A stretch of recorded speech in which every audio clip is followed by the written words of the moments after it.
Este caso tiene lugar en el Reino Unido el 19 de junio de 2003.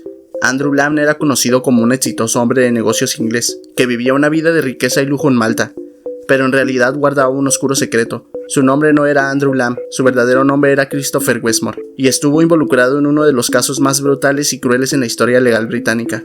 Christopher creció privilegiado y rico cuando era adolescente. Christopher dejó la escuela para unirse al negocio familiar, pero no era un negocio común. Como parte de sus deberes aprendería sobre el mundo de la vigilancia y la recopilación de inteligencia, y al igual que su padre también se convirtió en un éxito en la industria, mostrando aptitudes para el trabajo encubierto y la investigación. Christopher mostró su talento cuando se infiltró en bandas del crimen organizado en Wolverhampton y en un movimiento extremo en Nottingham, colaborando con medios de comunicación como el Canal 4 y BBC. Su futuro parecía prometedor y estaba en camino de construir una exitosa carrera en el negocio de la televisión. Sin embargo, el destino dio un giro inesperado y oscuro, cuando se cruzó con uno de los gángsters más notorios de Manchester, John Wilson, un hombre con una reputación increíblemente violenta. Atrajo a Christopher al mundo del crimen, lo que lo llevó a cometer un acto horrible. También trabajó con Wilson un hombre llamado Brian Waters, un traficante de cannabis de 44 años que cultivaba plantas en una casa cercana. Él vivía con su hija y su hijo, que eran adultos y le ayudaban con la cultivación, y un hombre llamado Salomón Razak, que no sabía nada de esto. Mientras Brian negociaba para Wilson, mantuvo esta operación en secreto, y la operación le generaba alrededor de 3,000 libras al mes. Brian tenía contactos en los Países Bajos, y a menudo intermediaba acuerdos entre Wilson y sus otros socios holandeses. En 1999, durante un viaje de regreso al Reino Unido desde Holanda, Brian fue capturado en un puerto con 20,000 libras en efectivo. Este efectivo pertenecía a John Wilson. El dinero procedía por supuesto del tráfico de sustancias ilegales, y Brian no dio razón de dónde provenía este dinero, así que fue confiscado por este incidente. La asociación de Brian y Wilson continuó y a finales de 2002 Brian estaba totalmente involucrado en el tráfico de otras sustancias, en nombre del mafioso Wilson. Pero durante la temporada navideña Brian fue robado por otros delincuentes. Esto resultó en él debiendo miles de libras más a Wilson, lo que lo hundió aún más en deudas. Wilson estaba furioso y exigió que las habilidades y vigilancia de Christopher se usaran con Brian y su familia. Se le asignó la tarea de rastrear al hijo de Brian llamado Gavin, y lo siguió hasta su casa, donde estaban cultivando las plantas en secreto.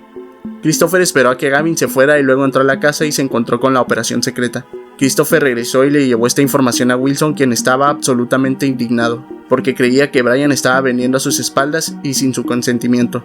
Wilson dio órdenes a su pandilla para saquear la casa de Brian y robar todo su equipo. Esta pandilla incluía a Christopher, un hombre llamado James Raven, también conocido como el Lechero. Era un hombre intimidante con tatuajes con diferentes significados. También estaba otro hombre llamado Otis Matthews, que era la mano derecha de Wilson, y alguien que era capaz de usar violencia extrema. Y finalmente David Moran. David también había sido mandado con el resto de la pandilla, pero él no participó en lo que estaba a punto de suceder. Solo estaba ahí para vigilar a la policía. Mientras los otros hombres saqueaban la casa, Wilson consiguió que estos 4 hombres hicieran su trabajo sucio. Cuando todos llegaron a la casa no había nadie, así que comenzaron a cargar todas las plantas y equipos en una camioneta que habían llevado.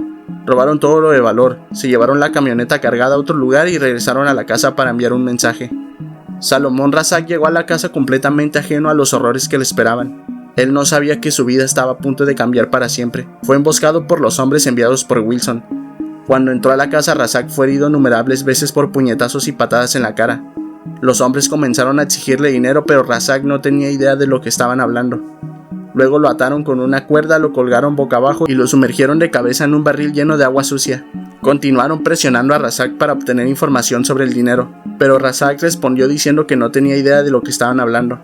Así que los hombres lo electrocutaron y le vertieron ácido en el cuerpo. La brutalidad solo aumentó a partir de ahí. Le colgaron una funda de almohada en la cabeza y le prendieron fuego. El fuego ardió sus hombros y cuello antes de que se apagara. Luego fue torturado con una pistola de grapas industrial, causando un dolor y tormento inimaginables. Múltiples grapas estaban en su cabeza y espalda. Esta horrible tortura duró más de 1 hora, pero Razak aún estaba vivo, y Brian no tenía idea de lo que estaba pasando. Entonces llegó a la casa y fue inmediatamente atacado. Sufrió la misma suerte que Razak. Lo golpearon, lo ataron y lo bajaron de cabeza al agua sucia.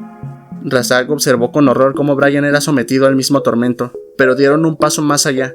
Uno de los hombres agarró una barra de hierro e insertaron esta barra en la extremidad de Brian. La barra fue empujada hacia él con tal fuerza que le rompió el interior. Como mencioné anteriormente, los hijos de Brian eran parte de las operaciones en la casa, y Brian había ido a reunirse con ellos. Su hija Natalie estaba a punto de cumplir 21 años y Gavin tenía 25. Cuando se acercaron a la casa, los tres hombres los detuvieron y los llevaron al lugar donde estaba retenido su padre. Gavin fue horriblemente golpeado mientras le exigieron a Brian que entregara el dinero. Luego ataron a Gavin y le colocaron una cuerda alrededor del cuello y lo estrangularon. Natalie también fue atada y colocada al lado de su padre. La pandilla puso una pistola en la boca de Natalie y le exigieron el dinero a Brian, pero él no lo tenía. Natalie diría más tarde que voltearon su silla para que su padre la viera y le preguntaron: ¿de verdad quieres que ella pase por esto? Entonces uno de ellos le cortó la blusa con un cuchillo y exigió que le entregaran los 20,000. Luego le prendieron fuego a una bolsa de basura y la pusieron cerca de Brian. El plástico caliente goteó sobre su piel expuesta. Luego le dispararon una grapa en la espalda y el cráneo. Natalie y Gavin presenciaron cómo su padre fue golpeado sin piedad durante horas. Brian finalmente sucumbió a sus heridas después de 3 horas. Natalie diría más tarde que podía escuchar a su padre respirando con dificultad, pero momentos después su respiración se detuvo y supo que su padre había fallecido. Aún no satisfechos con su crueldad, robaron el auto de Brian y se dirigieron a la casa de su esposa. Teorizaron que el dinero perdido podía estar ahí, así que secuestraron a la esposa de Brian, Julie, y la llevaron a la casa donde estaban los demás. Como mencioné anteriormente, el cuarto hombre, David Moran, estaba vigilando. Mientras hacía esto, Wilson le ordenó a David que llamara a la policía y diera un informe de que había visto un ataque en la casa. ¿Por qué sucedió esto? No está claro, pero David realizó la llamada y dio el informe. Ya que los hombres habían llegado con Jill a la casa, la policía llegó al lugar al mismo tiempo que ellos, respondiendo a la llamada hecha por David. Los hombres corrieron, pero la policía atrapó a Raven de Jim. Otis y Christopher pudieron escapar. Cuando la policía entró en la casa, encontraron la escena inquietante de extrema violencia y horror. Encontraron a Brian, que ya había fallecido, pero afortunadamente Natalie, Gavin y Rasek seguían con vida, aunque por supuesto estaban extremadamente traumatizados y en una horrible situación. Se realizó una autopsia en el cuerpo de Brian y descubrieron que tenía más de 100 heridas separadas, en lo que fue uno de los peores casos de tortura que Gran Bretaña haya visto jamás.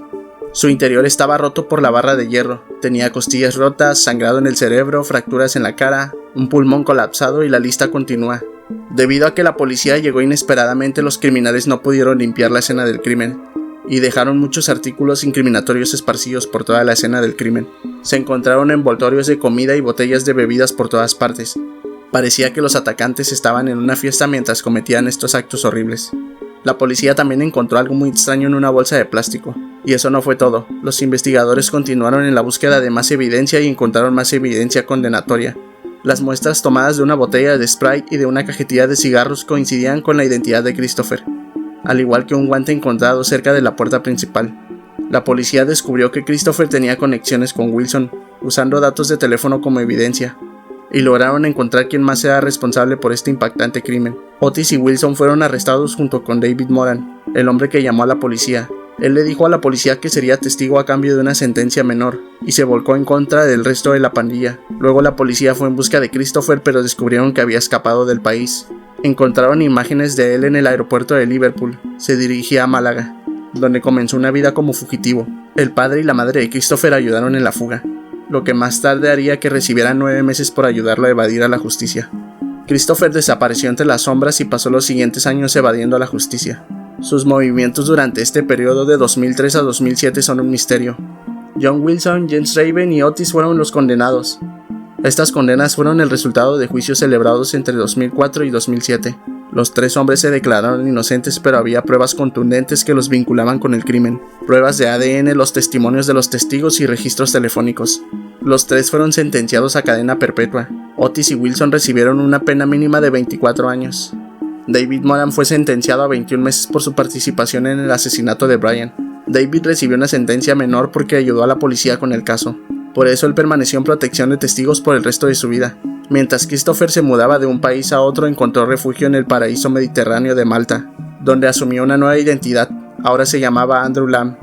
En este paraíso exótico vivió una vida de lujo. Vivía en una gran villa, conducía un auto elegante y trabajaba como capitán de un yate de lujo. Para quienes lo conocieron en Malta decían que era un hombre de negocios británico aparentemente exitoso, con conexiones que llegaron a un nivel alto como la familia real marroquí y el ejército egipcio. Mientras Christopher se adaptaba a su nueva vida de lujo, creía que había escapado exitosamente de la justicia. Se sumergió en un mundo de riqueza y prestigio disfrutando de su libertad. Sin embargo, la policía estuvo buscándolo durante 16 largos años. Christopher logró eludir a la justicia, pero en mayo de 2019 Christopher, su nombre real, apareció en la lista de los más buscados de Europa. Solo 4 semanas después de la lista, Christopher fue identificado y atrapado. Durante los procesos de extradición que vinieron después, él reveló su nueva identidad de Andrew Lamb, lo que complicó aún más el proceso, pero su verdadera identidad pronto quedó expuesta, y fue llevado de regreso al Reino Unido. En marzo del 2021 se marcó un momento crucial cuando comenzó el juicio de Christopher. Fue acusado de asesinato, pero negó haber actuado mal y proclamó su inocencia. Durante el juicio, la demanda de Christopher parecía serena y pulida cuando fue interrogado por su propio abogado. Pero cuando la fiscalía lo interrogó, sus respuestas comenzaron a desmoronarse. El hombre arrogante ahora parecía inquieto, con lagunas evidentes en su relato y respuestas evasivas. En un giro bastante dramático, Christopher recibió el apoyo inesperado de su padrino Stephen. Stephen afirmó que estaba con Christopher la noche del asesinato y que fueron juntos a un bar. Este testimonio sugirió que Christopher no pudo haber estado en la escena del crimen, lo que llevó al jurado a un punto muerto, que resultó en un nuevo juicio en noviembre. Esta vez el jurado no estaba convencido del nuevo relato, ya que se presentaron pruebas abrumadoras en el transcurso de un mes. A pesar de las protestas de inocencia de Christopher, quedó muy claro que había sido un participante en la atroz violencia infligida en nombre de Wilson. Después de 18 años, Christopher fue declarado culpable y condenado a cadena perpetua, con una pena mínima de 24 años.